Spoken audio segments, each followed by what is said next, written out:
And that's just on print, 30,000 print, not even digital. Wow. I should have clarified that. Okay. Yeah. So I'll do an intro before this so we don't have to do the awkward intro thing. You mentioned to me, I'm just going to dive right in. You mentioned to me this week that you were spending a whole lot of money on marketing stuff. And the reason this came up was because I did a video last week that was entitled Wholesaling Sucks, and why I think that it's silly for people to start out in the real estate investing business as wholesalers, because the amount of things that you have to know and understand about the real estate investing business to be a wholesaler, like effectively, you basically have to know every facet of the business and then just take a small portion of the profits. And I can tell that you've got some thoughts. So why don't we just start with just so people can hear it, how much are you guys spending a month right now looking for houses right now? Yeah, we're spending $30,000 a month. $30,000 a month in marketing spend right now. Yeah, which is crazy, Brandon. I never would have thought I'd be spending that just for marketing. It is a crazy number. You're probably in the top 0.1% of real estate investors with what they're spending. Because most people, they'll go spend, once they even start having an average monthly spend, they're going to spend $1,500 to probably 10 grand. Yeah. So, and that's just on print, 30,000 print, not even digital. Wow. I should have clarified that. Okay. Yeah. So, well, that's how I'm going to start the video. Is I'm going to just clip that little bit and move it to the front. 30,000 print. Okay. So, obviously, if we go to a place that you're like, that's too much inside baseball, then you can just direct it somewhere else. But give me some of the breakdown of how you're doing this, of what you're doing, and then I want to hear why you're choosing to wholesale some of these deals off and not actually just fully complete them for yourselves. Okay. Yeah, so we've got a construction company. We've been building, flipping houses for 8 years now. And the whole impetus started with me at one of the local investor groups, and Robin Thompson, the queen of horses. I love Robin Thompson, yeah. So I started writing out horsey letters, back in 2015, 2016. Got some properties from that. So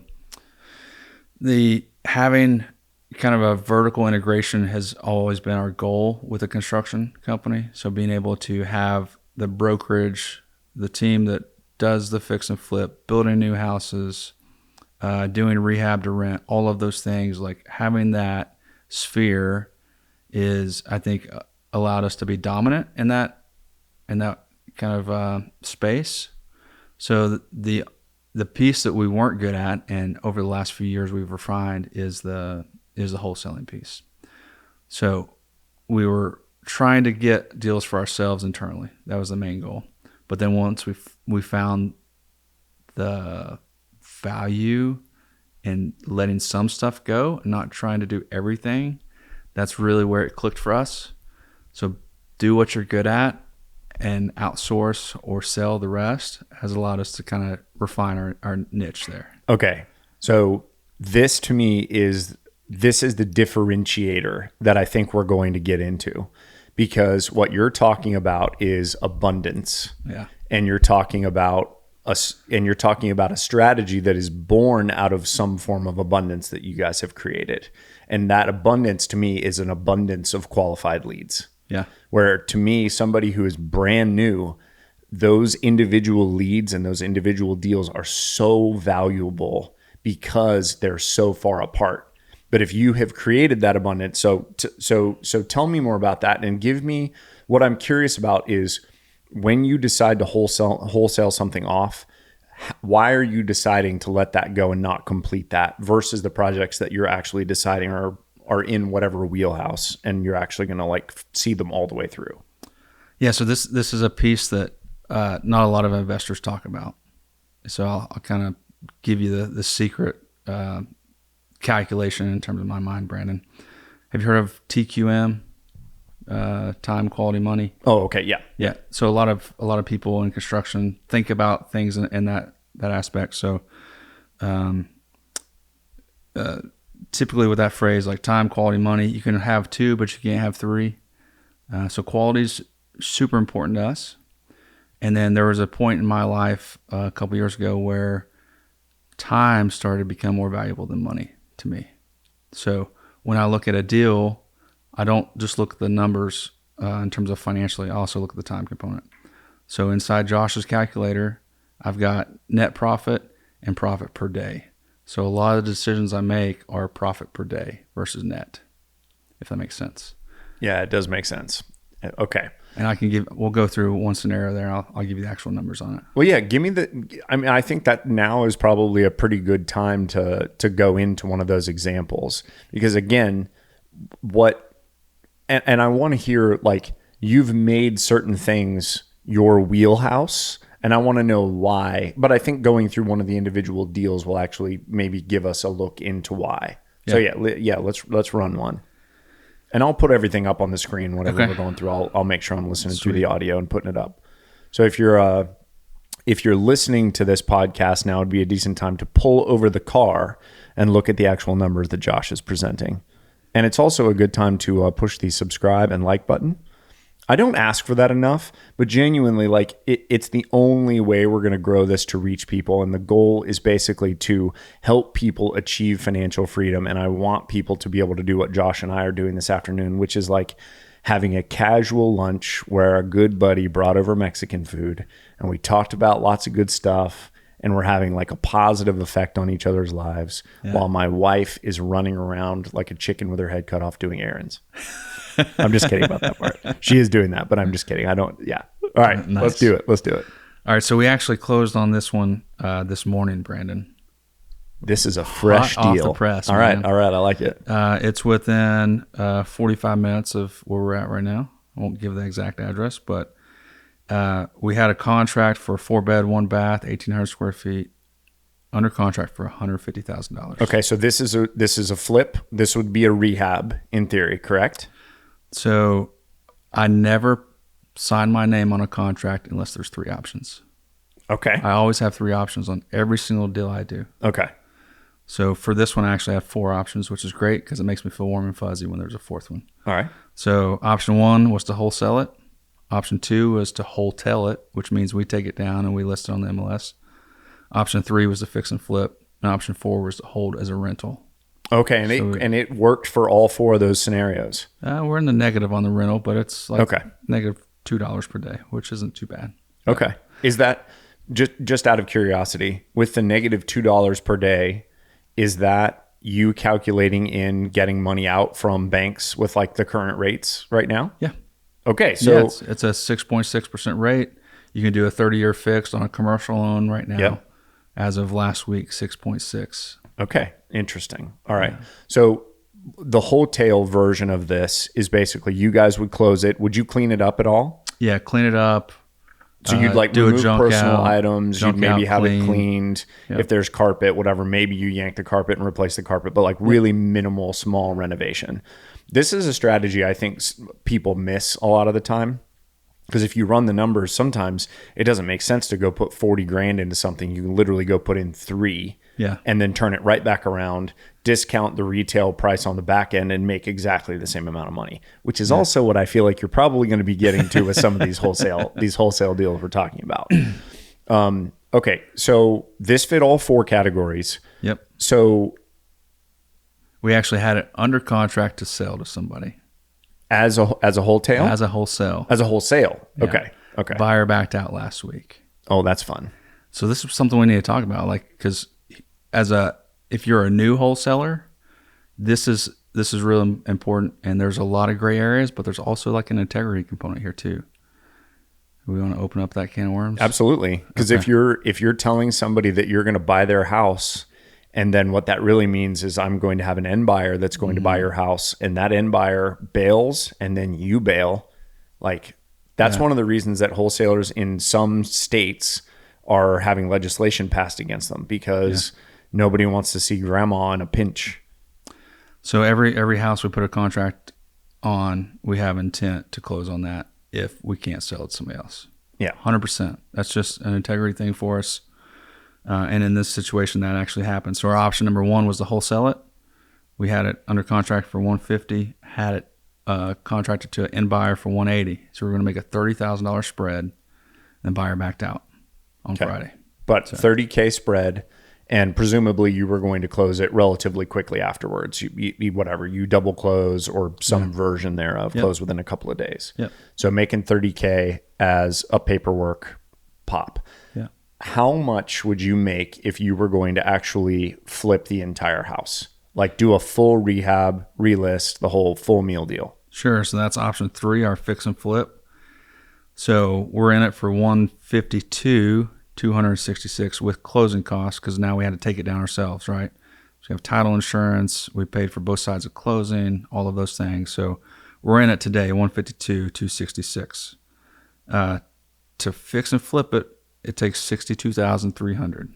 Ooh, that's so specific. And here's the thing, Brandon. Whenever you see a budget that says $50,000, is that true? No. That's the first thing I look at when somebody like presents a deal to me.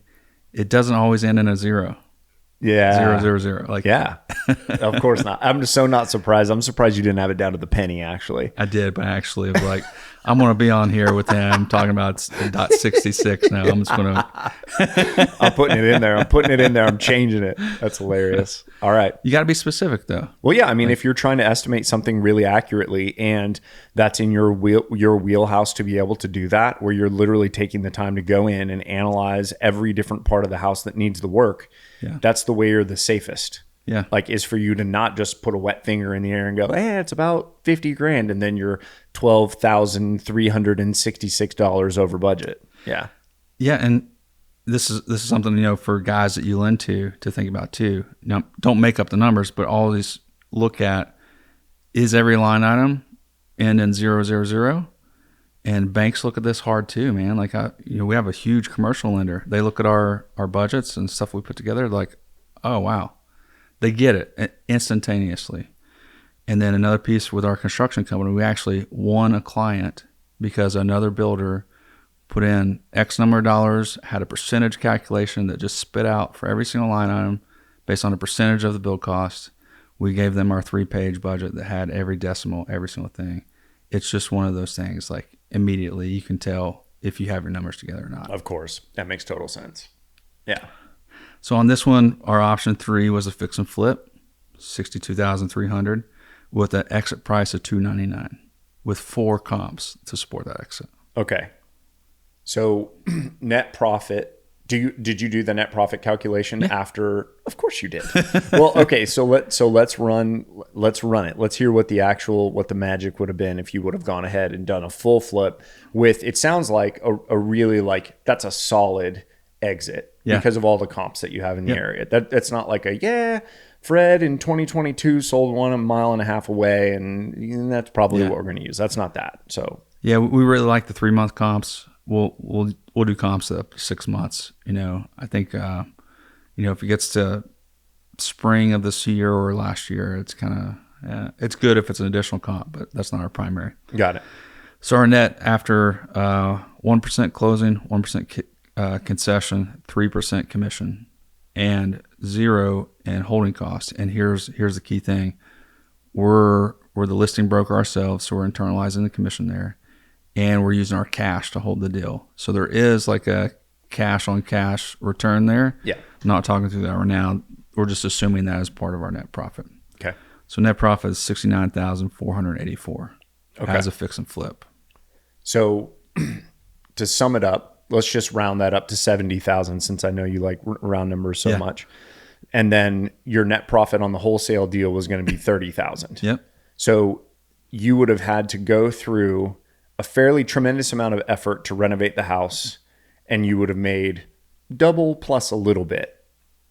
And you would have bound your cash up for whatever, 4, 5, 6 months. For you, probably not that long, 4 months. We had 120 days on the timeline for that. Okay. So 4 months. Yeah. Including a 90-month rehab and 30 days under contract. 90-day rehab and 30 days under contract. Yep. Yep. That makes sense. So, I mean, that's also not kind of your typical wholesale deal that I'm seeing some people like send across to us too. Yeah. Is they're like hoping to make $3,000. Oof. looking for $5,000. Yeah. That kind of stuff. And what I'm seeing come across right now is stuff that they had tried to send it out initially and they were going to make 30, and then they've had to go reduce their portion of it, and now they're going back to the sellers to try to beat them up to actually bring their prices down. Yeah. And that's not everyone, but like that's the optimism has seemingly left the market right now. Like it's been long enough that to me it feels like there has been a shift over the last, I don't know, maybe 6 months. Yeah, there has, but there's also a lot of sellers out there that are in difficult situations too. Yeah. And for this one in particular, it was a touchy situation. Somebody had to get rid of the house pretty quick, and they still had equity in their home, and they're still walking away with cash. Okay. And it's a win-win for everybody. So those deals are few and far between. But when you're spending a significant amount of money in marketing, you'll get to those deals. Right. Statistically, it'll happen because you're just doing that volume. So tell me, let's go into the marketing in a second, but tell me why you decided why did you decide on the front end you were going to wholesale it? And now that wholesaler fell through, will you shift strategies and actually go do full rehab? Kind of walk me through the decision-making process there. So option one was the wholesale, Yep. which was our original intent. Buyer backed out Friday, day before closing, which we've had happen before. But here again, we always are prepared and have the intent to close on a property we go under contract with. Option two was the wholesale, which means we take it down, we buy it straight up, clean it out, and then we relist it. So that's option two. Option three, fix and flip. So option two, the wholesale, we've got a 60-day timeline on that.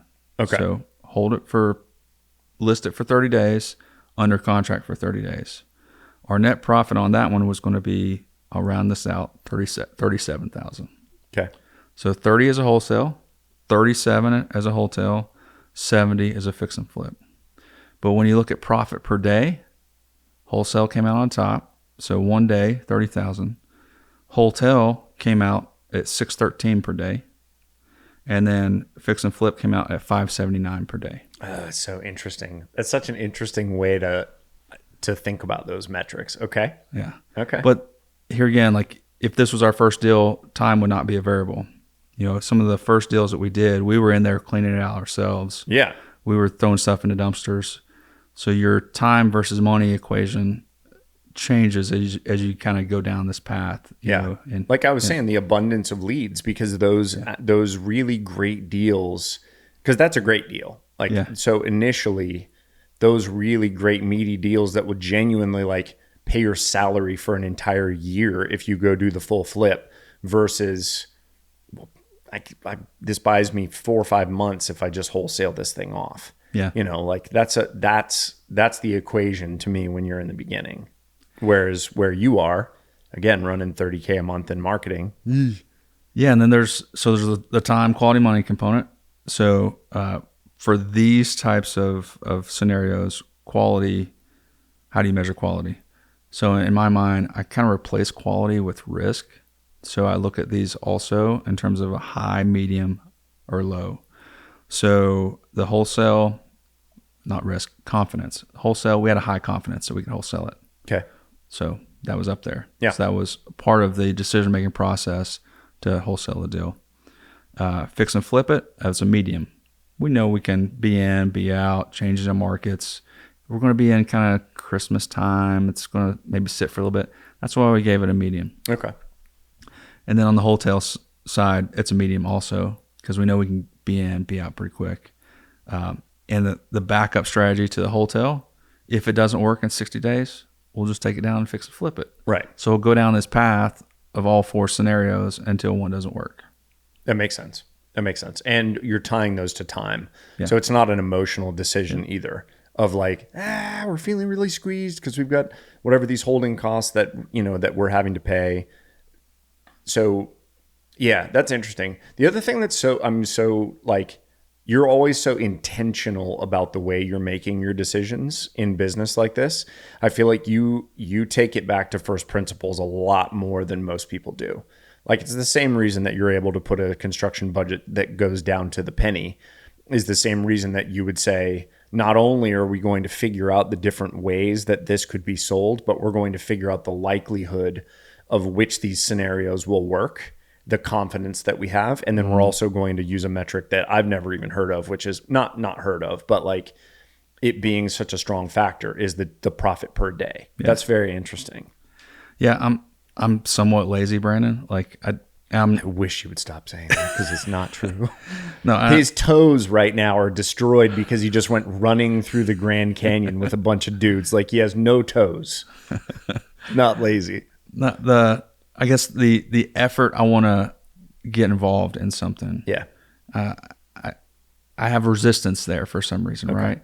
And if I put something into a financial or mathematical equation, that's like my comfort zone. That's where I can say, yeah, I'm just going to run it through the model. Like, right. That's just, yeah. Right. I'm going to let the model that I created for a reason tell me what to do with the property. Yeah. If it comes out and it says I'm going to make $3,000 in all 4 scenarios, I'm not going to do the deal. Yeah. Like that's just, you got to be able to say no sometimes. Yeah, for sure. Love it. So let's unless there's anything else here you want to go through. I'll hit the rental real quick. So we're in it for $152, $266. To do as a rental, we're going to put $15,750 in it. And then we'll take out a loan. We'll have $0 in the deal as a loan because we'll be able to cash do a refi. Yep. We're holding it in cash. We're going to put it on a loan for $175,000. So you'll do a true BRRRR strategy, which the BRRRRs are very rare now because of the ratios. But there's enough equity and presumably, well, go ahead and run the rest of it through. Yeah. So $175,000 loan is 6.6 commercial rate, 30-year fixed right now, which you can do. The principal, interest, taxes, and insurance is $1,285 a month. We can rent this for $1,750 at a 30% expense ratio. Whoa. Everybody just heard $500 cash flow and they were so excited. They were so excited. They're like, you're not losing money. Yeah. Come on. Yeah. All right. 30% expense ratio. Yes. Which makes sense. That includes property management, vacancy, maintenance, CapEx. Yep. Here again, we're putting a little over 15 into it right now. We're not doing a full overhaul of it. Yeah. So we'll still have things that come up. So after expenses, we're at $1,225, which gives us a $60 a month negative cash flow, which profit per day is negative $2. Love it. Profit per day, negative $2. Now, if in your your real estate goals, it was to say, I want a property that has future potential as a flip, or I want something that is in an area that I really like. I want something in an area that I know is going to have future appreciation, and you have a W-2, maybe you sign up for that. Maybe you sign up for a $2 a day loss because you've been investing in the stock market and you feel like you've got enough exposure to the stock market, and now you've got this opportunity that you have equity in as soon as you get done with it, and you have none of your cash. So that's the interesting thing about that. Like, even as a rental, now for a guy like you, it probably doesn't make sense, but like if I didn't have an abundance of deals, that may be one that I decided to just keep. Yeah, and if we go down this path, right here again, we just closed on this. So yeah, if we can't wholesale it, if we can't, at the point of 60 days being up, we'll make a decision. Do we do the fix and flip, or do we do the rental? Yeah, with the tax benefits of holding real estate, it's not a bad deal to keep it as a rental. Yeah, because that's true too, I guess. If you're depreciating it, because you probably didn't calculate all that that's just straight monthly. Yeah. So you probably wouldn't be actually losing money, but it is a negative, like cash flow wise. Mm-hmm. I guarantee you, as soon as people heard $1,200 a month PITI, and then they heard 17, they were like, "Heck yeah, that's great." Yeah. It is very funny. You get the mortgage pay down the principal too. So when you look at kind of leverage and the long term play, here again, if I knew I wasn't going to be in real estate for the next 30, 40 years until I'm dead, I wouldn't be doing that type of stuff, right? Yeah. But knowing that we're going to hold something like that until it's completely paid off, it makes sense because of the mortgage pay down. Yeah. Interesting. All right. So let's shift over to the marketing stuff, because I'm just personally so curious to know how you are spending $30,000 a month effectively. Yeah. And then what the actual funnel looks like as far as how the leads are coming in, how you're processing them, like the whole deal. And like I said, if there's anything you don't want to spill, you don't have to spill it. But give me the rundown. Yeah. So, I'm in my other partner plays the primary role on our acquisitions team. We've got 4 salespeople. 2 of those are, on the phones every day talking to sellers. And then 2 of them are on the phones every day talking to buyers, trying to match a contract with a buyer. So right now we're in Tennessee. So we do a couple different cities inside of Tennessee. And that's really where you can be very specific, but also you kind of want to hedge against risk too. So we wouldn't just do Nashville like we do some other surrounding places around town. Some rural areas also, because there's places that we have a team that can go into, but most people can't. So we look at that as an advantage. You say a team, like you mean a crew, like a rehab crew? Yeah. Okay. All right. Yeah. And here again, that's just print. We change our print mechanism every month. It's different, different types of things, cards, mailers, sometimes door hangers, like do a lot of different statistical analysis on what we send out. And the thing that, most people think about is, okay, I sent out a bunch of mailers and it didn't work in 30 days.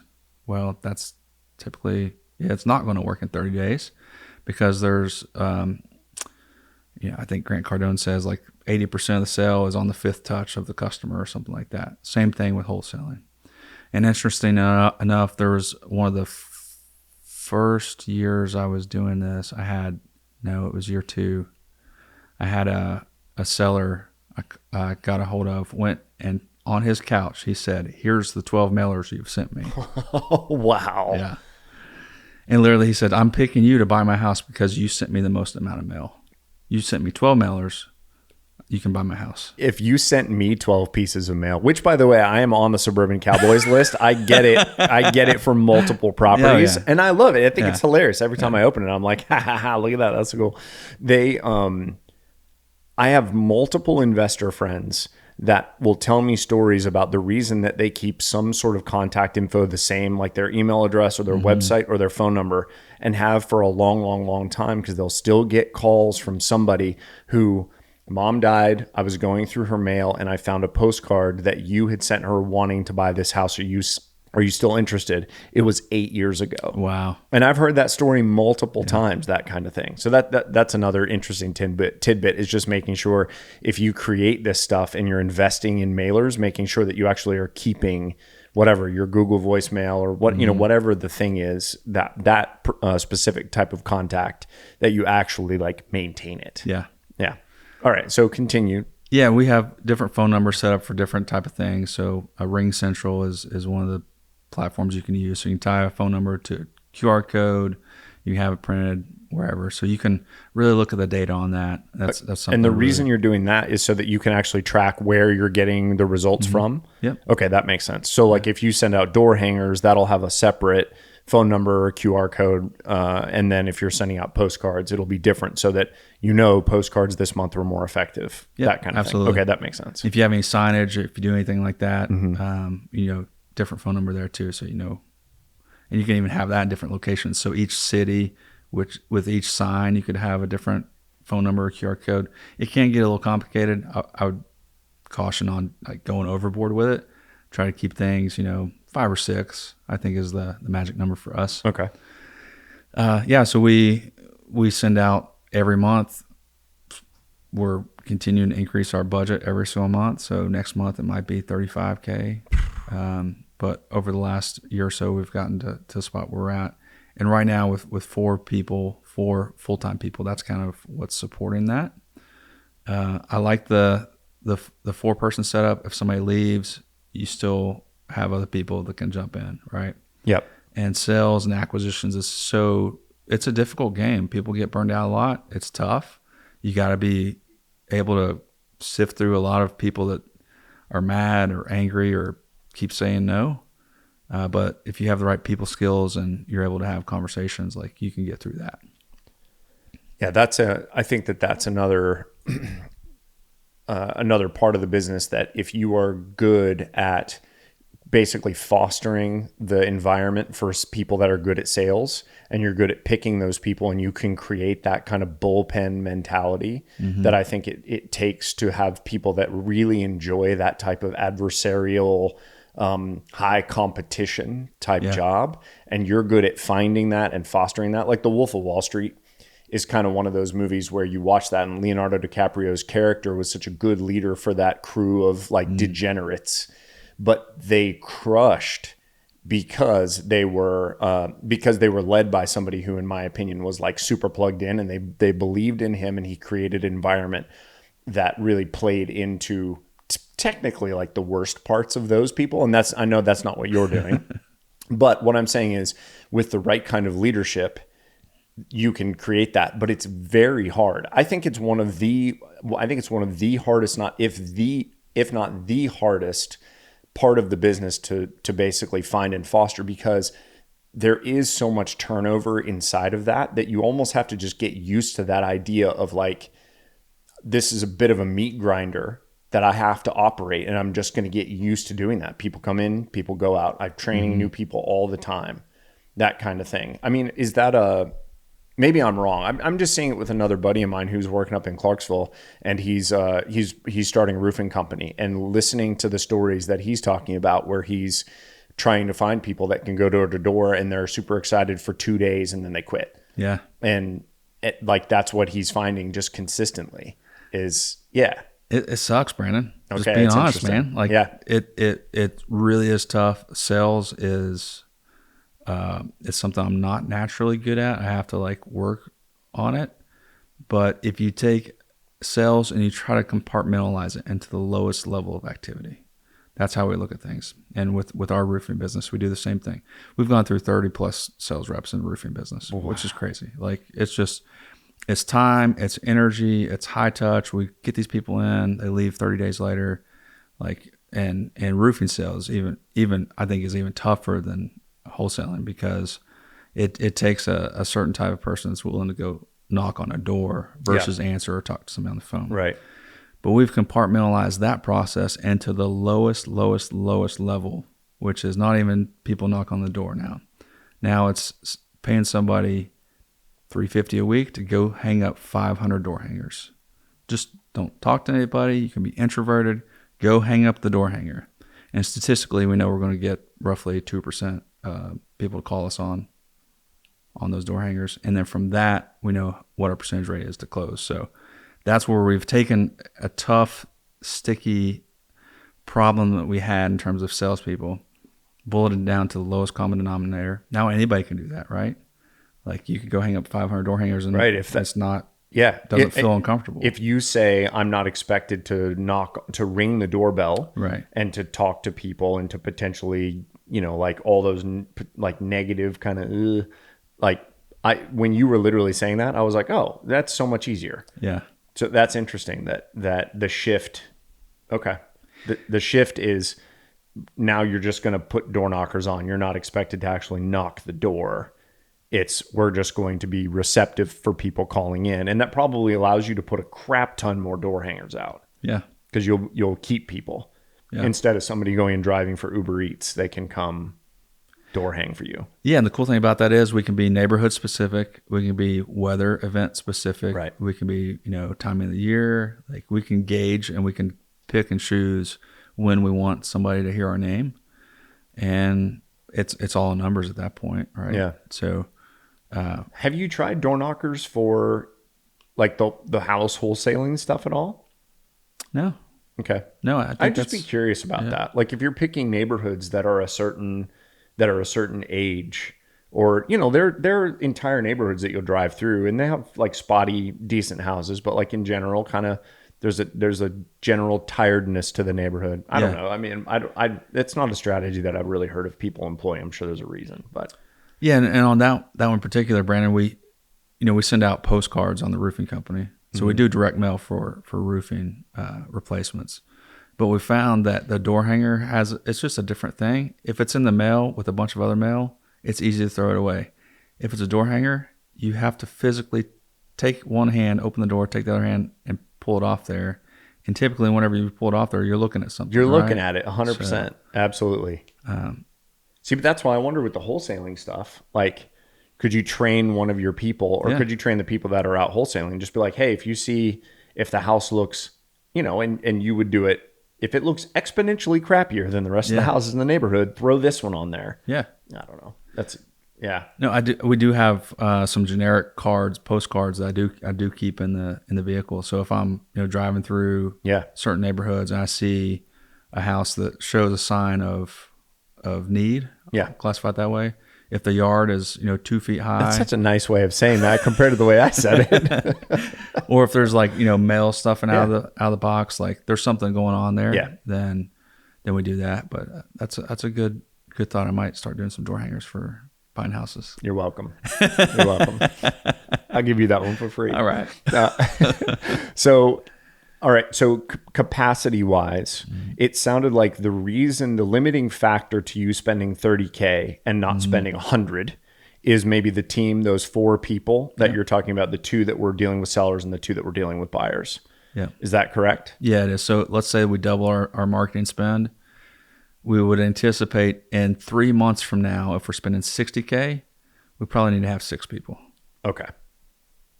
And I say 3 months from now because we want to hire before we need them. We don't want people calling in and not having the phone answered. So we always like to hire before we need. Totally. Yeah, because there's no point in doing that. Then you're just literally wasting money. Yeah. Unless you're doing a test where you want to test, is there any diminishing return on sending double the amount of postcards and double the amount of door hangers or whatever you're sending out? Yeah. But presumably you wouldn't be doing it in the same market. You'd be choosing a new market, I presume. Yep. Yeah.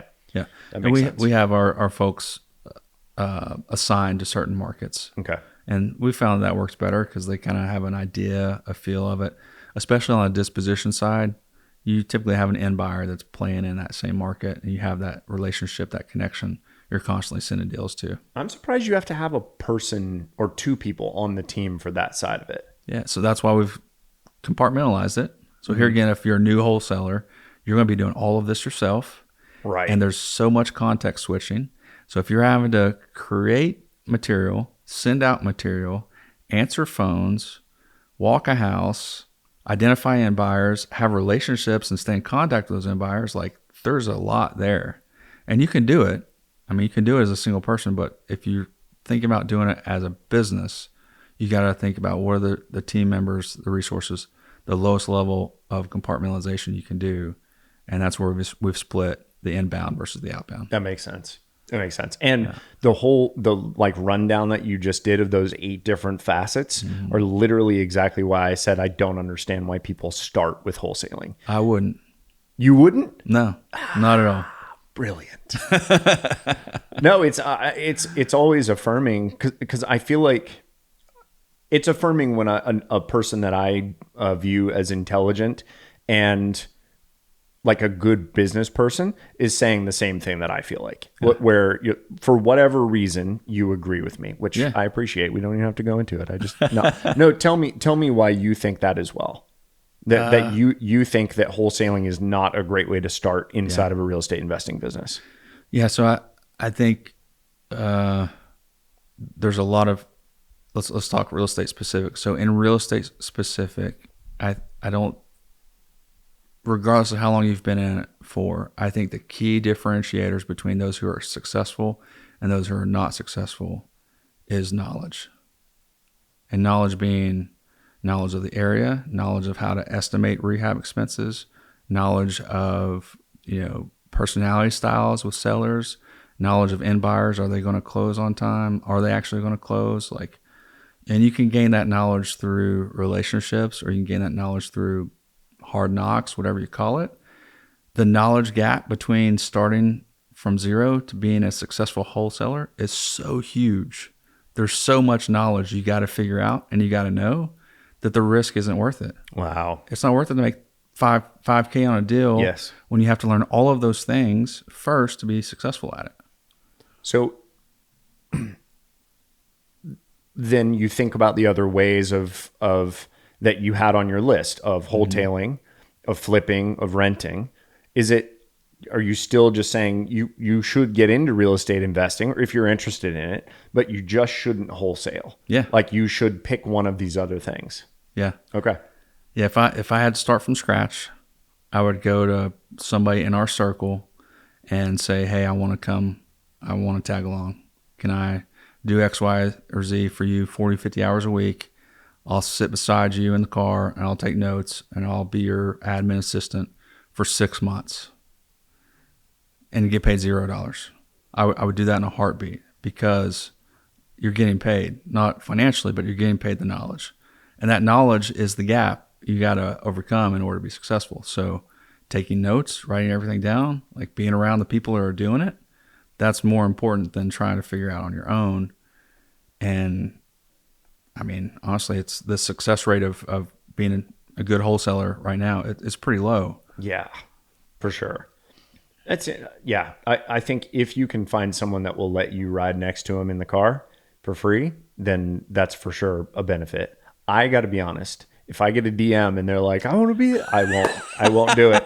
It's because to me, to be honest, like, yeah. I will go do coffee with people. Yeah. Like, honestly, if you watch this and in the next 6 months, because I don't know where the channel is going to go, however long from now, but like literally I'll go to coffee with you, because that's the amount of time, and I will pour every amount of knowledge that I can out in that whatever hour and a half. But it would negatively affect my quality of life to have somebody come tag along with me for a good long time. But there are other ways that you could provide value to me. Yeah. And under those circumstances, I would continue to have like an ongoing relationship with somebody. That sounds weird. That sounds really weird, actually, in the context of like we're trading stuff. That's not what I mean. I would have an ongoing relationship with somebody who continues to provide value. Mm-hmm. You just have to figure out what that value is to that person that's more experienced, that has the knowledge that you want to get. Because it may not be like, we had one guy who swept 2 houses out for us, and he did it over. He went over once a week. And I would go hang out with him on occasion while he was going through that process. And he said, I'll just come sweep these houses for you. That's all I really can do. Like, I can't do a lot more, but here's what I'm trying to do. And he wanted to buy a rental property. So he wanted me to go talk him through with that. And the value he provided was once a week, he went and swept for an hour. And I probably spent 6 hours with him over that time. And he went on, he bought a couple of rentals. Like, it was fine. I mean, he's not like some elite, real estate investor, but like, yeah. So the point is finding value that you can create in somebody else's life, yeah, in order to trade for the knowledge that they have. Yeah. Yeah. That makes sense. Yeah. And knowledge can come from different ways. It can be, like we've learned knowledge by doing, like, in our growth. Knowledge can also be from listening to a gazillion podcasts, right, or reading a gazillion books. But, for me, knowledge is best translated from proximity. When I'm around other guys that are doing what I want to do, like, you feel it, it becomes an emotional thing. You latch onto it heavier, and like you get to learn from other people's mistakes without having to go through them. Yeah. And you can share yours as well. And for me, I'm so visual, like walking around houses that are being fixed up and listening to somebody else talk about issues that they had, or why they made certain choices, and why they converted the garage on this one but they didn't on this one, and why, like those little things, those to me are good triggers. Yeah. Even listening to podcasts is helpful, but I feel like I have to listen to so many to get the same amount of information to like glom on, compared to me just like going to a house and existing in that house with a person that's more experienced. Yeah. Is like a big deal. So I think like understanding how you learn and leaning into that is probably the quickest way for you to actually have like an effective learning experience. Because I know tons of people that have listened to hundreds of hours of podcasts and YouTube videos, and they never create action. Like they just, they have so much ambient, irrelevant knowledge that they've gotten, but they don't actually put it into action, which is so interesting. I'll give you a thought. If I were to say I would start out as a wholesaler again, I always like to give alternatives, right? Yeah, I wouldn't, but if I were to, here's how I would do it. So I would take a map, I'd print it off of where I'm living at, or where my friend lives at, somewhere where I have constant visibility of a neighborhood. I'd circle probably a 2-mile radius around that neighborhood, and I would find out every property owner in there. I'd find out the age of every home. I'd identify characteristics of all the homes in that area, and I would start figuring out a way to talk to homeowners, whether it's riding my bike through the neighborhood, walking my dog, whatever it may be, and try to find if somebody is looking to sell their house. Very laser rifle specific, get in, like understand it. And then I'd find the top 3 buyers in that area. They're buying homes, and I'd go ahead and I'd say, hey, I'm new to this. I'm targeting a very specific area here. If I have a deal that comes up, what's your criteria? What are you looking at to say yes to a deal? I would get 3 or 4 guys, get their criteria, put that in as my formula. Now you have the formula. Now you have the location. And it can be door to door, boots on the ground, but it's very tactical. You're not trying to like go out and do the shotgun approach to, send out 10,000 mailers all at once and not have any buyers lined up. Like, you can be tactical in it and still get closer to the knowledge by doing it that way. That makes total sense. And I would argue that those people, if you're telling them that you are going to go try to find and bird dog deals for them, they would probably be willing to sit down with you at coffee and give you the rundown. Hey, I see that you bought 2 houses in this neighborhood in the last 6 months. Can you run me through those deals? Because I will go knock on every door in this neighborhood and I will get you another house in this neighborhood. Yeah. Like, I guarantee you say that, they will sit down with you. Yeah. And they'll help you basically run the numbers. And the other cool part about that is if you get something under contract that's roughly what they're looking for, they'll come in and they'll probably say, yeah, let's figure out the rehab budget, whatever, and maybe it is the random like bunch of zeros at the end of it. Yeah, it's about a $50,000 rehab. Yeah, I would like this house. This is a good deal. Yeah. I will buy this house from you as a wholesale deal. Yeah. Like it kind of creates that safety barrier for you as a new investor or as a new person who's interested in real estate. It creates that safety person who's going to go basically just check your work. Yeah. Like, hey, I think I'm right, but they're going to come check your work and make sure that the house that you're looking at, the numbers, the rehab budget, all those things that are kind of the scary, like sketchy part about real estate investing are actually verified and good to go. And presumably you then have your end buyer. So you've got your payday. Yeah. Yeah. That's a good idea. And I've got, I have wholesale guys that come to me and girls too, that come to me and like want to sit down and talk. And, I really want to know like what their strategy is. So I'll ask them, okay, where are you, what streets are you marketing on? What's kind of your ARV calculation? Like, how are you doing your comps, stuff like that? Brandon, nine times out of 10, they have 0 answers. 0 answers. Like, they didn't know that those were, but you're giving them the metrics. Yeah. What you're saying is these are the things you need to be looking at. Like that's really interesting. So have you guys run TV at all? No. All right, it's time. That's the next 10K in budget right there. So we've got, I'll just say, there's been some very effective people that we know that have been running TV ads, daytime TV in rural areas. Okay. And it's been shockingly good. Shockingly good. All right. So just FYI. All right, well, look at that. Yeah. In the rural areas, because you don't want to spend the big money for the daytime TV in like in Nashville. Yeah. But legit. That's a little thing, just in case anybody's watching. Hey, like and subscribe if that was a tidbit. And by the way, if you made it this far, if you need hard money for a deal that you're looking at, check out NashvilleMoneyGuys.com. That's NashvilleMoneyGuys.com. All right. I gotta get better at that because it feels so abrasive and horrible. I feel like all the ad reads that they do inside of like, you listen to somebody like Shapiro where they just weave into it, but they weave into it every 3 minutes.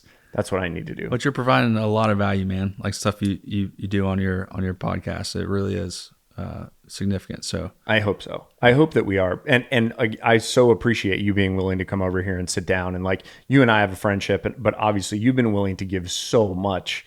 We're driving up to freaking Canada doing a podcast inside the car. Like it really is. That's one of the other things I love about the real estate investor community in general is overall, I find that the people who have kind of achieved some level of success are so willing to impart some of that knowledge down the line, especially if the person is receptive and then active. And the active part is a really big part of this, because I've got multiple people that I'll have text conversations with or phone conversations with, and then 3 weeks later we'll talk again and they've taken no action.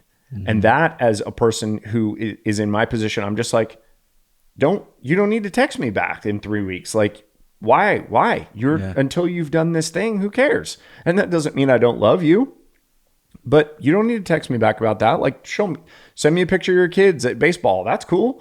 But we don't need to talk about real estate until you've taken action under these steps. But I guarantee you, if you are a person who gets plugged in and actually takes action, even if it's imperfect action, go make some mistakes, go talk to some sellers and like embarrass yourself a little bit. That's okay. Like, we've all done it. It's going to happen eventually anyway. Just go dive in. Yeah. Go start figuring out how to do it. Go take a TV ad out yourself. Go run your credit card for 10 grand with a TV company. I'm just kidding. Don't do that. Don't do that. That's true though, Brandon. I think I might have said this on one of the other podcasts with you, but I like the CASH formula a lot. KASH. So knowledge, attitude, skills, and habits. Yep. And the first interview I ever had in corporate America, I went in and this guy asked me how much cash I had. I was like, I got $20. He's like, no, how much cash do you have? Knowledge, attitude, skills, and habits. And he wrote it on his whiteboard. And he said, which of these two things do you have? Which of these two things do you think is important for this to be successful in this position? And I said, attitude and skills. He's like, you're not a right fit. You don't get the job. I'm like, no, you can't do that to me. You're not going to just tell me no on something. I want to understand why and the reason for that. He said, in this position, I can give you the skills you need to be successful, and I can show you the knowledge and point you in the direction to find the knowledge that you need. But I can't change your attitude, and I definitely can't change your habits. And that's how I hire everybody going forward ever since, that conversation. But right now, there's a lot of people out there that want it, but they don't have the right attitude, and their habits aren't aligned with achieving it. So I talk to a lot of people that want to like take me out, for coffee and stuff too. Same thing. Like, okay, read Vivid Vision, show me your vivid vision, and then we'll set up a time together. I've only had one person do that. Wow. One. Yeah. Especially with like an audiobook version of that. How easy is that? Yeah. That's wild. That guy that hired you in corporate America, because you've said the cash thing a couple of times, and that story is so impactful. Like that one thing was probably worth you spending a lot of time in corporate America just to get that one interview with that guy. That's so fascinating. All right, let's wrap this up. So what I want to do is kind of sum up the conversation that we've had, which is at the level you're at and the skills that you have acquired, it's not about, let's see. I need to think about that. I'll edit this part. At the level you're at with the skills and the ability to build a team that you have, incorporating in some of wholesaling makes sense because of the way you're basically able to you're able to build this deal machine. And that's why it's made sense for you to incorporate that into your plan. Mm-hmm. But it's not a thing that you're setting up exclusively as like, we built a wholesale company. It's we built a deal machine. And then we get to decide what we want to do with those deals. Yeah. Is that right? Yeah, absolutely. Makes sense. So I always like having 3 options at least. Yeah. So which creates safety. Yeah. And it's another thing that does create abundance, because you can also decide right now, a thing that would create abundance for me is to have more single family rental property. And that's what I want. So you can literally just decide, here's the raw material coming in the deal machine. I know that we're going to get three outputs right now. I want it as a rental. Yeah. Yeah, I think that's fantastic. I think the other thing that you touched on about if somebody is new, they're not building a deal machine right off the bat. They're in kind of hustle mode, and it's so difficult to find really good, solid deals right now that it would probably be better to try to take advantage of that deal in a way that's a little bit more, that's a fuller way, where you're taking more profit by doing a little bit more work, or maybe it's a lot more work. going through the rehab, the whole deal. Yeah. You got anything else? I think just be specialized. If you do choose to do wholesaling and you know it's going to be tough, be very specific on it. Don't try to use a shotgun. Like, find an area, find a niche, and it's not going to happen overnight. You're probably not going to find a deal in the first 6 months, being honest. Oof. But if you do that, you start to understand people, you start to understand personalities, you understand, who in that neighborhood might be willing to sell, not today, Yep. but 2 months from now, and add value to people too. Like, not just in buyers, but homeowners too. Like, if somebody needs help with something and you're helping them find somebody to cut their yard, even though you're not cutting the yard, but somebody that does know how to cut yards, like, have them come over. Like, when time comes, they'll remember that. Even something simple like moving somebody's trash cans in. Yeah. Like, there's really, really simple, easy ways that you can provide value to people in the neighborhood that, as you continue to just exist in that space, you'll get a reputation as being somebody who, that's the guy who walks his dog. And he also will bring, Sister Margaret's trash cans up, or whatever the thing is, and I think that's fantastic advice, because you're not spending a lot of money. You're not spending a ton of time. And the part that I really liked about that as well was finding the people that are already buying in that area, so that you know what the criteria is that they're looking for, because you already know that they're the ones who are probably going to buy the deal, and they're essentially going to set you up for success inside that neighborhood. Mm-hmm. That's fantastic. Yeah, dude, thanks for coming. Yeah, thanks for having me. I appreciate it. Check out NashvilleMoneyGuys.com. We will be we'll fulfill the need if you are trying to not wholesale a deal and you actually need money to fund the full flip. If you find a fantastic deal like the deal that Josh was talking about, we will potentially fund up to 100% of the purchase price and the renovation. Check us out, NashvilleMoneyGuys.com. I am Brandon McDonald. This is Josh Braun. Thanks for watching.